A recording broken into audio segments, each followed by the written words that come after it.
இன்று காலை முதலே மாநாட்டிற்கு, அதாவது அதிகாலை முதலே தொடர்ச்சியாக மாநாட்டு பந்தலை நோக்கி தமிழகம் முழுக்க பல மாவட்டங்களிலிருந்து தாவேக்கானுடைய தொண்டர்கள் வருகை தந்த வண்ணம் இருக்கிறார்கள். குறிப்பாக இன்று காலை 6 மணி முதலே கூட்டம் அதிகரிக்கும் என்று எதிர்பார்க்கப்பட்ட நிலையில் தற்போது வரை 20,000க்கும் மேற்பட்ட தாவேக்கா தொண்டர்கள் மாநாட்டு திடலில் அமர்ந்திருக்கிறார்கள். அதன் மட்டுமல்ல, நேற்று நள்ளிரவிலிருந்தே தொடர்ச்சியாக மாநாட்டு பந்தலை நோக்கி பல மாவட்டங்களிலிருந்து தாவேக்காவினுடைய தொண்டர்கள் தொடர்ச்சியாக வருகை தந்திருக்கிறார்கள். நாம் இந்த மாநாடை பொறுத்த வரைக்கும் தாவேக்காவுக்கு ஒரு மிகுந்த முக்கியத்துவம் வாய்ந்த ஒரு மாநாடாக இருக்கும் என்று எதிர்பார்க்கப்பட்ட நிலையில் ஏற்கனவே நடந்த மாநாட்டை விட பல சிக்கல்கள் இந்த மாநாட்டில் நடந்துவிடக்கூடாது என்பதற்காக பல விஷயங்களை பார்த்து மாநாட்டு ஏற்பாட்டாளர்கள் செய்திருக்கிறார்கள்.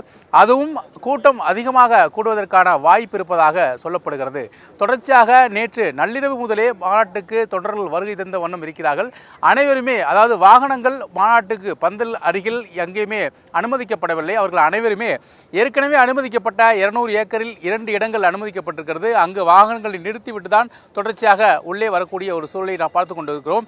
அதாவது மாநாடு இன்று மாலை தான் நடைபெறும் என்று அறிவிக்கப்பட்ட நிலையில் ஒருவேளை கூட்டம் அதிகமாக ஏற்பட்டால், கடந்த விக்கிரவாண்டியில் போது தள்ளுமுள்ளு உள்ளிட்ட பல்வேறு பிரச்சனைகள் ஏற்பட்டது, அதுபோல ஏற்படாத வண்ணம் மாநாட்டை முன்கூட்டியே நடத்துவதற்கு ஏற்ற ஏற்பாட்டாளர்கள் திட்டம் தீட்டியிருப்பதாக சொல்லப்படுகிறது. குறிப்பாக விஜயினுடைய அறிவிப்பின் அடிப்படையில் ஒருவேளை கூட்டம் அதிகமாக வந்தால், மாநாட்டு திடல் நிறைந்திருந்தால், மாநாட்டை சுற்றி பொதுமக்கள் அதிக அளவு திரண்டிருந்தால் உடனடியாக மாநாட்டை நடத்திவிட வேண்டும். அதற்காக நேரம் பார்க்க வேண்டிய அவசியமில்லை என்று விஜய் சொன்னதாக தெரிகிறது.